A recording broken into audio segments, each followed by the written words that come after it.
All right, everybody. Thanks so much for stopping by another live episode of Real Estate Titans, sponsored by Lion Bolt Media. I'm your host, Greg Fowler, traveling throughout the marketplace, interviewing the top real estate professionals in our field, essentially gathering insight, inspiration. It really drives and motivates these top producers above and beyond everybody else in what I'd like to consider a real estate titan. Now, our very special guest and featured titan for episode 280, all the way from beautiful Miami Beach, Florida, none other than Ivan Chorney. Ivan, it's an honor and a pleasure, my friend. Thanks so much for taking the time. Greg, thank you so much for having me. Truly honored, flattered, and once again, your energy is unmatched. It's just getting me excited hearing you with that intro. So, thanks for bringing the energy today. Hey, you know what? I'm super excited about this, Ivan. And again, just to any time that we as the Titan Nation have an opportunity to speak with true professionals such as yourself and really understand growth and scale and life and a path, I can't help but being excited. So I know the audiences as well, really just to learn from one of the best and the brightest. So without further ado, Ivan, I would love to start with the first question, which is really kind of the origin story. Sure. What got you into the business, where you come from, what was the progression in your career up until today? What does that look like if you're painting the picture, Ivan? Sure. So, come from Connecticut, as we were mentioning off channel here. Yeah. And I actually studied exercise physiology in college. So I don't do anything with it now, obviously, but that was a great foundation for, we'll say, relationship sales, relationship building. Went out to LA and actually tried my hand in the acting world. So I was out in LA for 4.5 years, 50 some odd commercials on a soap, a couple other things. Wait. I got to stop you there, Ivan. No, this is super interesting. So literally going from Connecticut and you and I, like you said, off camera, spoke about the East Coast and everything with the history, but going from the East Coast to the West Coast to try your hand at that world and acting, what was it? What were your thoughts going through your head when you were making that change, that move? What was the goal? I'm really into like Tony Robbins. I'm into a lot of like personal development stuff. And he always talks about the need for certainty and uncertainty.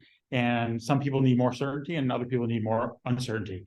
At that time in my life, I thrived on uncertainty. I like to try my hand in anything. Graduating college, I was 215 pounds, like pretty stocky. I played college lacrosse. And somehow I had it in my head that, because I was really into fitness, I was like, I should be out there on the cover of fitness magazines. This is just what I got in my head. I love it. And so I just figured I was going to make that come true, and I had to get out to LA to make it come true. And wow. I mean, countless no agencies, and I just wasn't going to take no for an answer.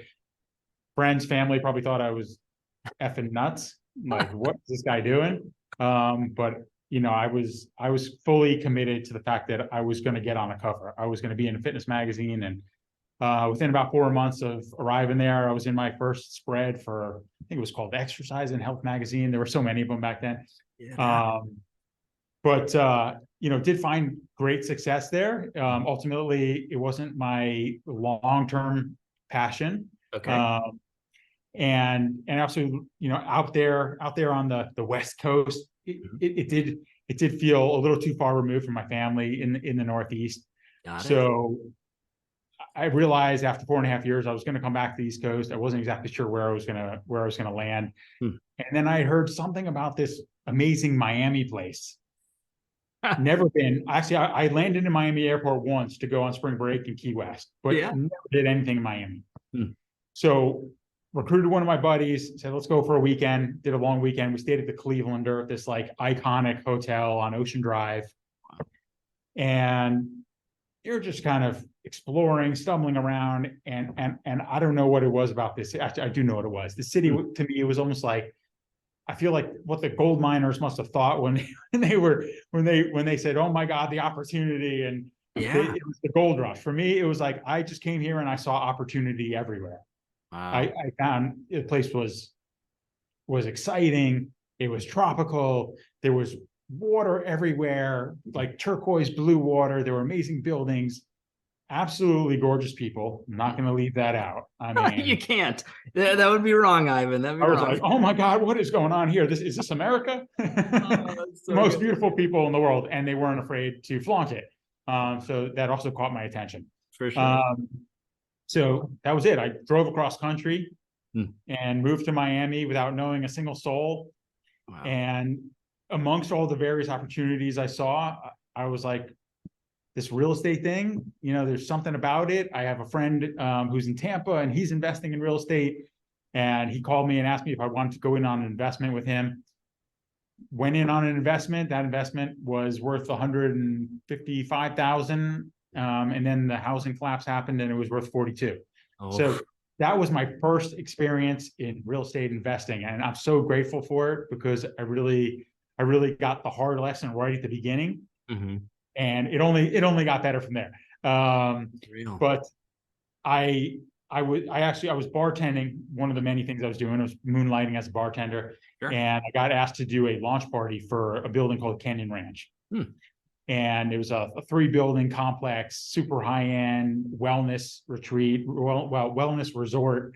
Okay. And I was looking at the brokerage and all these cool guys that were, throwing this party. One of the guys who was the broker, I would say my earliest mentor, Jeff Moore. Wow. He had the blonde highlights in his hair, and I'm like, this is the coolest guy ever. I love this guy. Awesome. And so I just was like, Jeff, I want to get my license. I want to come work for you. And he was like, yeah, sure. Probably heard it all the time. Mm-hmm. But I followed through. I went and got my license, called them, harassed them. I was like, I gotta hang my license with you. He was like, okay, hang your license with me. It doesn't cost them anything, right? Wow. And then I said, I want to do the Canyon Ranch thing. I want to be on a project. How do I get on a project? Mm-hmm. And he was like, well, how big is your database? I'm like, what's a database? Yeah, sure. What's that?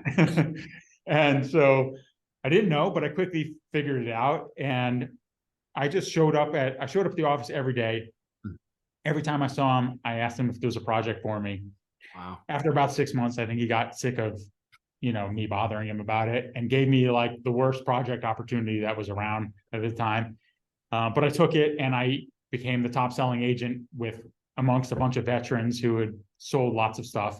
And that was really like the beginning for me. After that, I was asked to be on another project as the market was kind of caving in. But it was another amazing learning experience and opportunity. And once that project actually didn't happen because of the housing collapse, sure. This guy, Jeff Moore, came back to me and he said, look, I got 4 projects. Developers got all this inventory back that they thought they had sold, and I have nobody to sell it. Nobody wanted a project position at that time. Wow. He's like, will you be the sales director? And I said, sure, let me try it out. So he gave me 4 projects, and I was the sales director of 4 projects with a bunch of inventory that nobody wanted, wasn't moving. We had a unit as low as $169 a foot. Wow. Brand new luxury with a partial water view. And that was how let's say I got my teeth wet. That's how I started. My gosh, Ivan. But that whole story and journey, again, just going from Connecticut to Los Angeles, pursuing a passion and a dream, and really looking at it, seizing those moments, but then identifying, hey, I've done that. It's time for the next adventure. Coming back to the East Coast and Florida and Miami at that. Incredible. But what I love about this story is there's not a linear direction into real estate. Very few people, when they're young, say, someday when I grow up, this is what it's always just finding your way through opportunity. Definitely. Obviously putting yourself in the right place, having the knowledge and the wherewithal to take the opportunity and seize the moment and continue to go on. But this is a proof of concept into the world of, look, you weren't from Miami, and starting from scratch into a business and then really building to what you do today, which is incredible, mind you, is again, just letting everybody know that there's always a way, there's always a path if you put the time and effort into it. I love it. It's super inspiring to that note. So at the beginning of the career, those opportunities came about. You saw and seized even that mentor opportunity, as you mentioned, which I think is crucially important. No one does it alone. But where does your path continue to go, Ivan? Because you've done so much and continue to do. So I know there's still plenty more of your journey to tell. So what are the next steps? I guess walk us through that to where you are today. Yeah, I mean, just quickly, I want to touch on something that you mentioned, and that there isn't any like one path to success in real estate. There's really so many paths. So like, I think people, when they're starting off in the field, it's so important to realize that there's many different paths to success in real estate. So, think about like your natural talents, think about the connections you already have, and then just put your full laser focused effort into going in that direction. And, things really, really changed for me when I got off the fence, and I just went like 110% into real estate, rather than like I was doing real estate and then I was doing a little this, doing a little that. So just burn the boats. That's what I would say to people that were looking to get into real estate. Burn the boats, and you will have no other choice but to find success, or you're gonna effing drown. But that's sound advice. I mean, to burn the boats, as they say, and it's very difficult for anybody to have peak success by halfway or partially investing. I mean, that's true advice and sound advice. And it seems daunting. Anybody who is newer into the business and not a seasoned pro, they're going to say, whoa, wait a minute. I've got this and this and this. I found through so many entrepreneurs and so many incredible, individuals such as yourself, Ivan, that there's never the perfect time. There's never the right time. Ultimately, you just got to do it. As you mentioned, what was going through your mind? I would love to take you back there. When you made that decision, you said, okay, enough is enough. I need to go all in and focus on this. What were you thinking? What was going through your process? I mean, if you take it back there. Well, as I mentioned, I'm really into personal development. So I had done a seminar, and what came up for me, what showed up for me, was that I didn't like commitment. Fair enough. Yeah. And it showed up in every single part of my life. Relationships, where I was living, what I did for work. Wow. I was a commitment phobe through and through. Sure. And my takeaway was just commit. Like stop thinking about like extrapolating all the way out to like this and that, and what if this isn't right, and that's just jump in there and figure it out. Like, instead of like burning so much mental energy and vacillating over whether it is or isn't, get in there and fucking try. and then you'll figure it out. You'll figure it out much quicker than vacillating over it for a year. So love it. It was just commit, and that was it. Where I was in my life at that point, I was like, that's it. I am all in on everything. So it was like no more like modeling on the side. It was no more bartending. It was no more teaching fitness classes. Wow. It was 110% real estate. And that to me was a monumental shift. Wow. And I really see the trajectory going up in my career so quickly from that point on.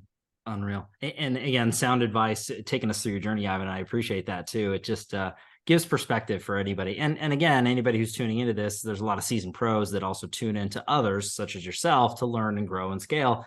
It's going to put them back into their perspective. When did they go all in? What were they thinking about, to project out to others that are in the community of real estate? So what was it like kind of growing through your journey? Obviously, Ivan and Mike team, so that came to fruition. And correct me if I'm wrong, but 2020, there was a shift to Compass. Is that correct? Yep. So I would love to know what your lineage was, why Compass, how you and Mike got together, what that looks like. I mean, kind of going through that. That's just a great part of the story too. So after the 4 project sales director position, I was inevitably burnt out. Wow. And took a 2-month hiatus to go to Cape Town, South Africa. And again, uncertainty. So I just, injected a lot of uncertainty into my life real quick. Had an amazing experience. came back and I was like, okay, what's next? And another person who gave me a great opportunity, Harvey Daniels, was vice president of development sales at Sotheby's. And he said, Ivan, I've got this project in Bay Harbor. Do you want to be on the team? It wasn't a sales director role. It was just on the team. And I said, sure, let me jump in there. And then once again, I, started grinding, outsold everybody, including the sales director, who I love. And I love my co-salesperson too, but I outsold them both. And by showing them what I could do, showing Sotheby's what I could do, I was offered a subsequent role at the W South Beach. Oh, wow. And that was, the developer was going to start selling a 30 unit block of units that he still owned. He owned half the units in the building. So I took that opportunity. That was another big game changer for me. We can get into that. But Mike was somebody that I'd been introduced to right when I moved to Miami. And we had been friends, but it was like one of those friendships where you're like, you see each other, you hang out for like a month, and then you don't talk to each other for like half a year. Yep. And so like our relationship ebbed and flowed. He was doing medical sales. Then he had a short sale brokerage. So he was doing fix and flips. Like he's super strong on the investment side. Like he's a savant when it comes to real estate investing. He's written books, all this stuff. So really complements me well. We both complement each other well. But anyway, Mike had been really grinding it out with short sales. Saw what I was doing at the W, saw I was really breaking into luxury, and came over to me and he was like, Ivan, can I work for you? And I was like, I don't need you. Like you don't need you. And he said, well, who's working the weekends here? And I said, nobody. He said, who's working the night shift after you leave? I said, nobody. And who's working the morning before you get there? I said, nobody. He's like, I'll do those hours. Wow. I said, okay, look, nothing to lose. And he said, I'll do it for whatever you'll give me. Whatever you'll give me, I'll do it. So I said, well, I'll give you 25% of anything you kill. Okay. So you get nothing of anything I do. Yep. So within 2 weeks, he had like a $2 million deal. Unreal. So I was like, what's this guy doing? what does he have? Like, this is interesting. So, I started to kind of like watch him and pay attention to him more. And I learned that nobody had more rigorous and tenacious follow-up than him. Wow. I really learned my follow-up routine from Mike. Mike is somebody that believes that no is just no for now. No doesn't mean no tomorrow. No doesn't mean no month or 6 months from now. I got that from Mike. And we've instilled that on everyone on our team. So I also learned that Mike was somebody of tremendous integrity. He was somebody I could trust.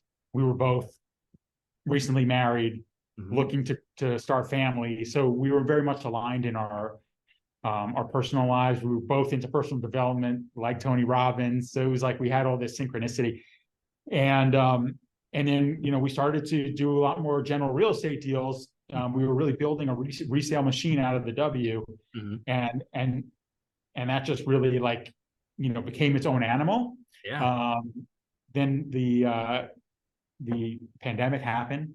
Oof, yeah. And like a lot of people were just kind of like, right. Holy shit, is real estate dead forever? Or not forever, but it's a complete standstill. What's going to happen? Sure.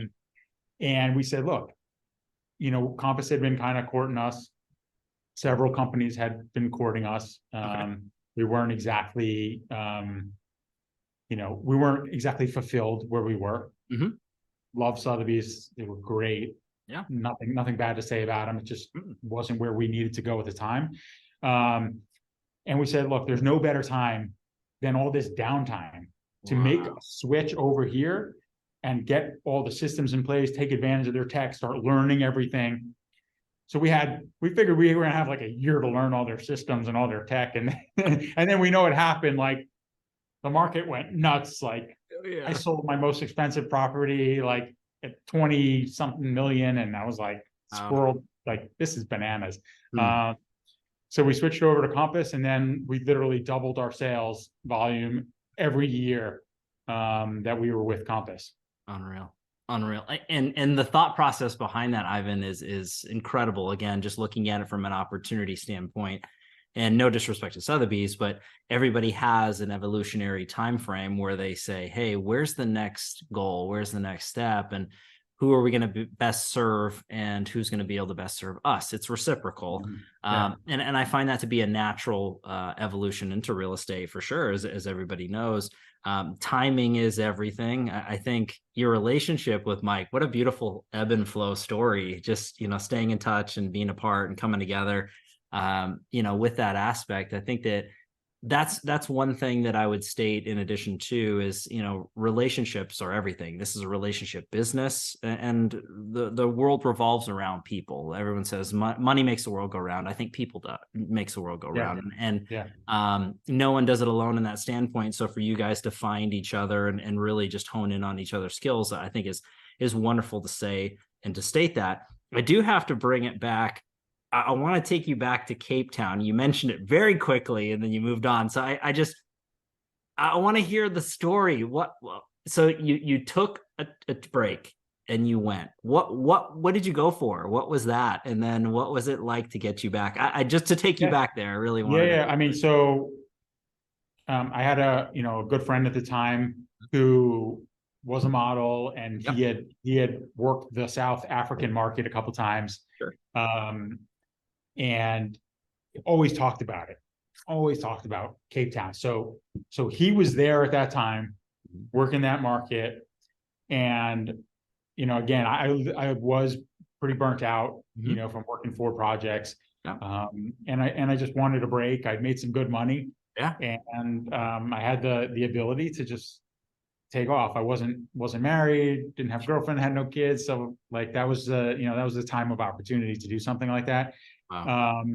And I figured maybe I could take the rust off of the old modeling shoes and see if I could get some work. And it was funny because the day after I arrived and, super jet lagged, Men's Health magazine out of Cape Town, they brought me in for a shoot, me and 5 guys.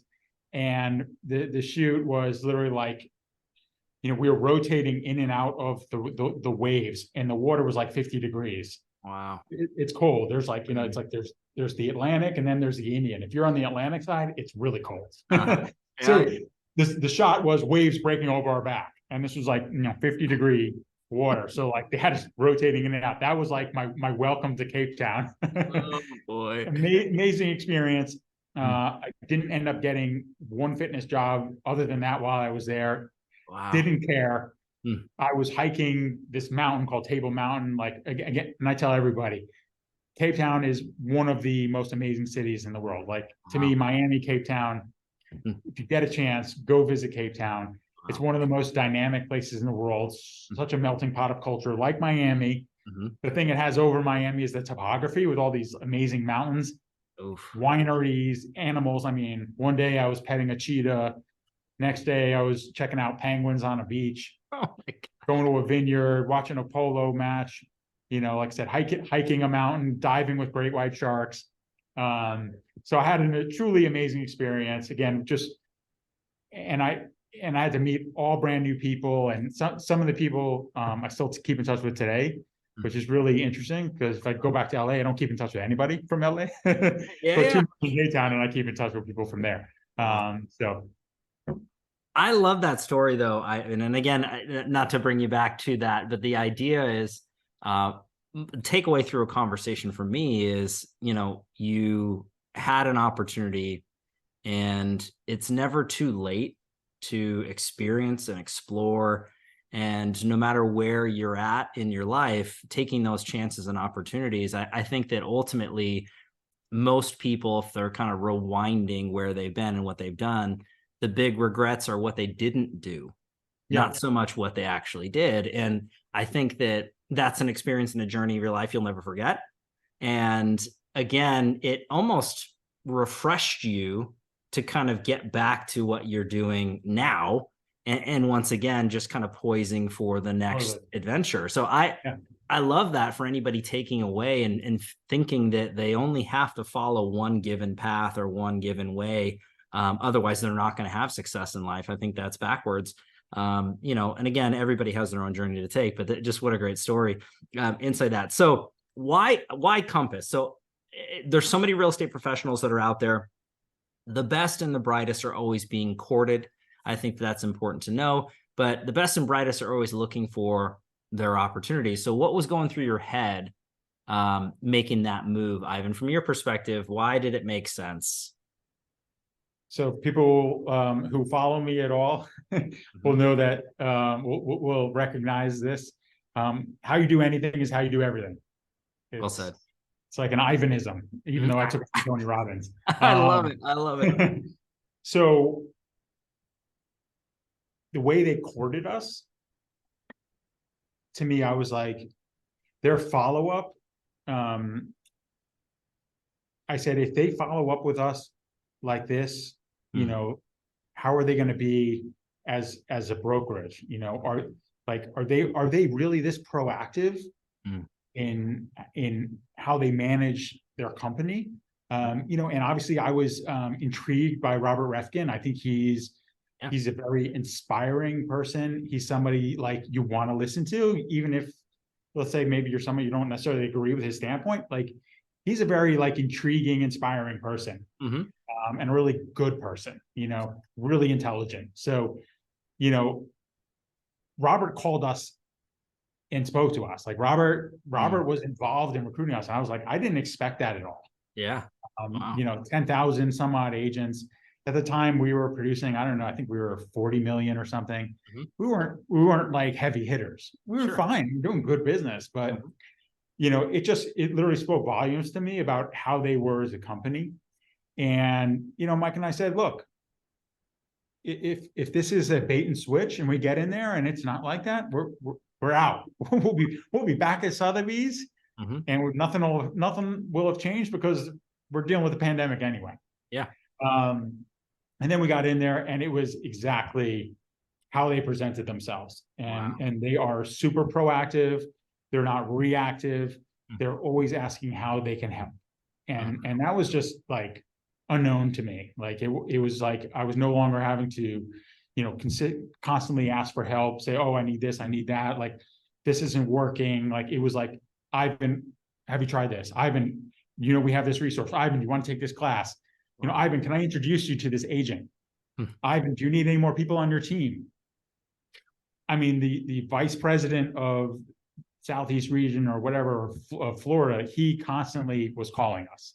Wow. You know, the attention that they gave us almost seemed disingenuous. Like, this is like, when is this going to change? Like this is like, is this a bait and switch? Right. Yeah.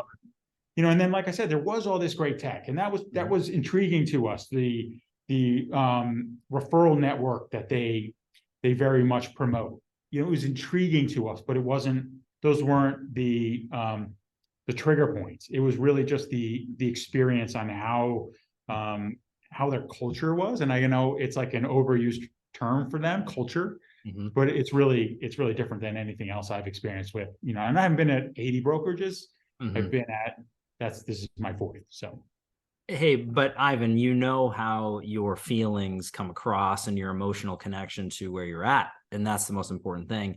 Talking about follow-up and how Mike conducted himself and how you've, you know, ebbed and flowed with your follow-up based off of that. The fortune's in the follow-up. Always has been, always will be, in my opinion and perspective.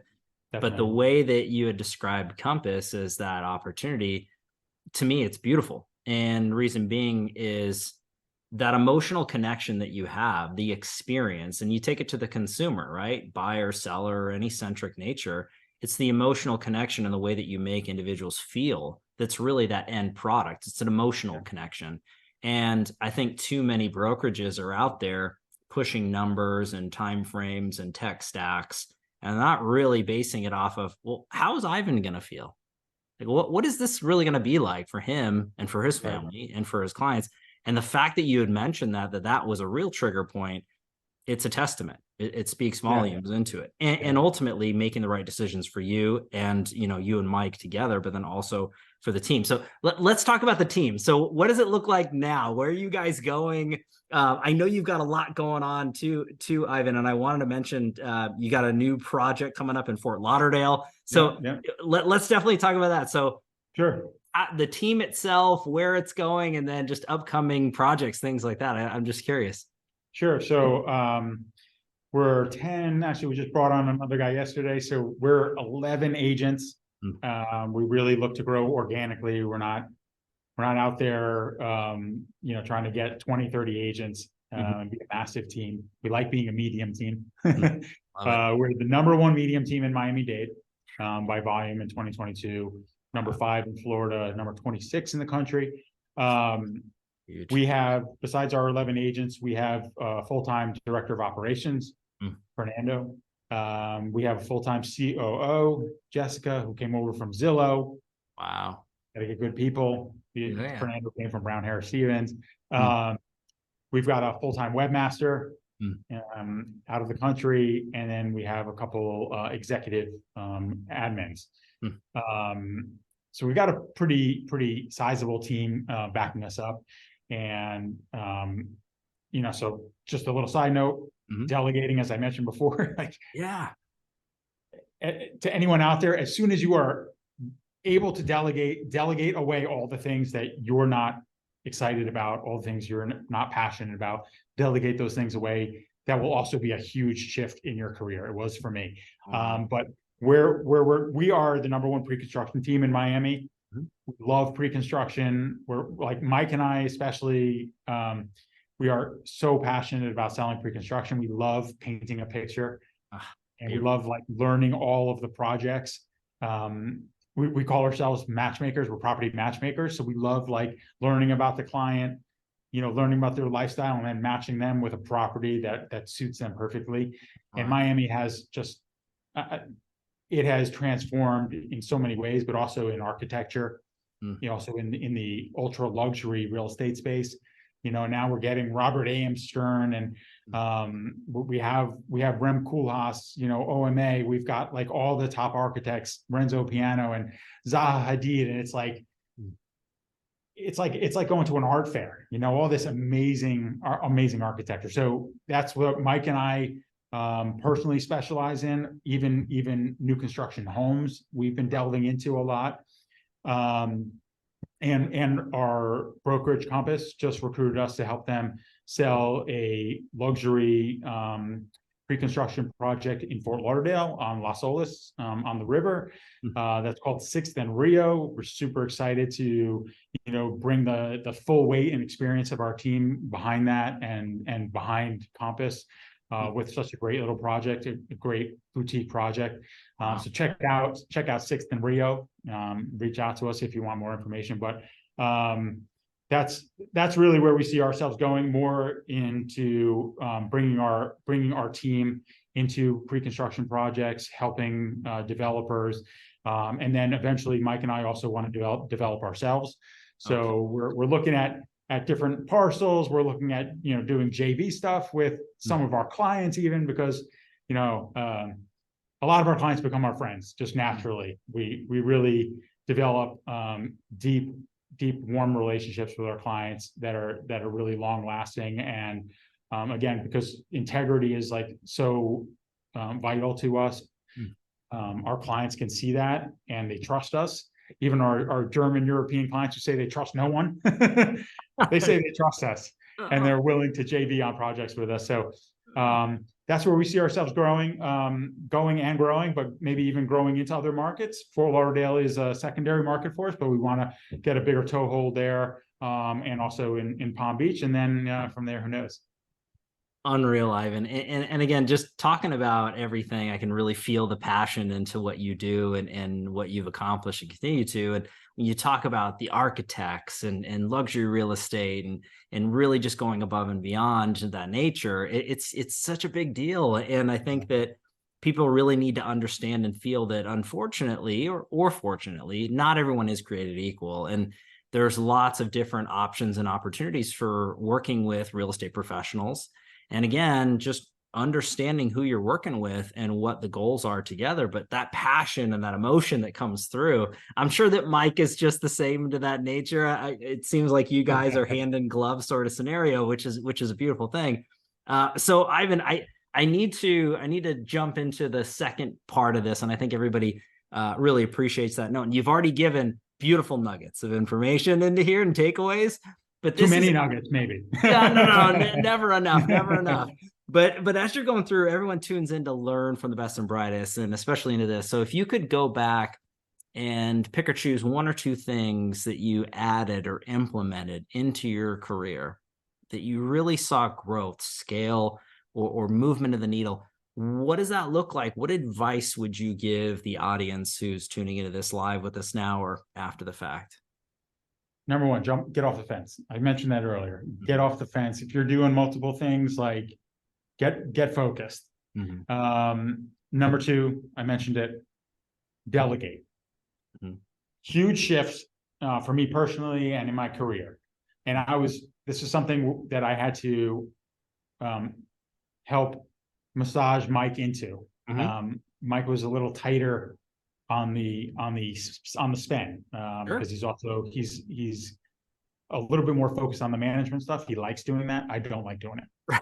So he sees the numbers more, and I'm impulsive and spontaneous. Yeah. So I'd be like, "We got to hire somebody. We got to hire somebody. We got to hire somebody. What about this guy? What about this guy?" And eventually, I just wore him down. So another sales technique, right? Wear him down until he says yes. So we brought on Fernando, who had been a contract coordinator at Sotheby's, then was at Brown Harris Stevens, and we stole him from Brown Harris, and life-changing. Wow. He not only is he our contract coordinator, our listing coordinator, he does showings, he organizes moves for our clients. He is really customer care, white glove service. He'll help people move in, move out. I mean, you name it. Like, one of my clients just tipped Fernando $500 because he was so like grateful for what Fernando does. Wow. And I was like, that's awesome, man. Like, and you deserve it. And you deserve it tenfold. Like, what he takes off of our plate enables us to spend more time on the things that we enjoy and the things that we're passionate about, and allows us to stay focused on our clients and on closing deals. So without that, we definitely wouldn't be at 276 million. So. Wow. And Ivan, as you're mentioning those takeaways, it's massive. I mean, really staying focused or projecting the focus, getting off the fence and going all in, as you mentioned, through your life. You're a true practitioner in this. You're not just saying it because it sounds good. You're saying it because you've lived it and you've experienced the differences. And that's what's really important about that. In addition to is to leverage or to bring people on into the fold. I think it's that old adage, and I might butcher it, but you can go fast alone, but far together. And I think that's the mentality that you're mentioning is articulating, understanding what your strengths are, where your passions lie, and everything else that isn't those things that move the needle, bring somebody or something on. And it brings up that topic of so many incredible titans, yourself included. They're not necessarily looking for the what or the how, but it's more so the who, the person. And so many people just miss it. They miss it. And I get it from Mike's perspective. I understand that thought process. Hey, you got to look at the bottom line, and there's top line, there's bottom line revenue, and all those things. But ultimately, bringing on the right person is going to pay for themselves again and again and again. And that's kind of the first hire is the hardest hire. Sorry to no. Yeah, please. The first hire, it's the hardest. It's the hardest, and I know it's hard for everybody out there. If you're just kind of making ends meet and you're early in your career, maybe you're late in your career, but you're trying to move to the next level. Sometimes you got to take a step back to take 10 steps forward. And financial stuff is scary, but I would implore you to jump in there and make that first hire. And you also reminded me of another Tonyism, which is proximity is power. Oh, so be careful of who you surround yourself with. And and that goes to family, that goes to everybody. I mean, like people would say, oh, you guys are like a family. And I'm like, yeah, our team is like a family, but we're better because we're actually chosen. We've hand selected every one of these people, because we're so guarded about the people that we bring into our space. Sure. No drama, none of the bull crap. You got stuff going on, like you keep that out here. Don't bring it into our sphere. We're really protective over that.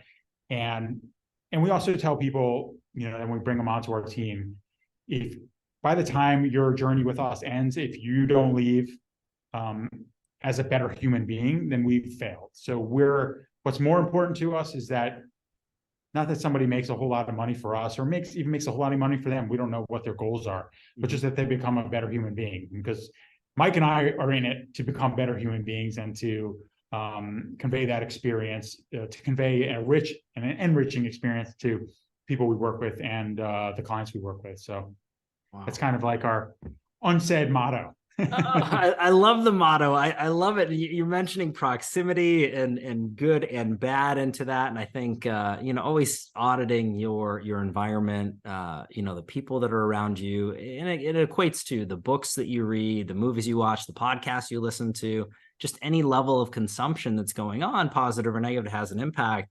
And I think that is a heavy emphasis onto success in so many different aspects of life, not just business. Yeah. But Ivan, everything you're saying is just true to word, that's out there that people can really apply.